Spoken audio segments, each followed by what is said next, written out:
Sono Dora e sono coordinatrice del CTA della Bassa Orientale.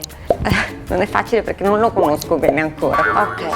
Il CTA della Bassa Friulana Orientale è giovane, inesperto, ma con grande voglia di conoscersi.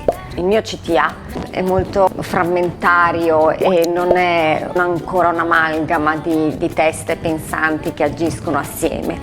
Il mio obiettivo è quello di creare una comunità un po' più allargata. La rete è quella cosa che dà un valore aggiunto all'operato di ogni associazione. Non si convince qualcuno a fare del volontariato, ci si amalgama nel volontariato e si sente il bisogno di farlo. Si sente il bisogno nel momento in cui si vede che è una cosa piacevole, è una cosa che restituisce delle cose a se stessi.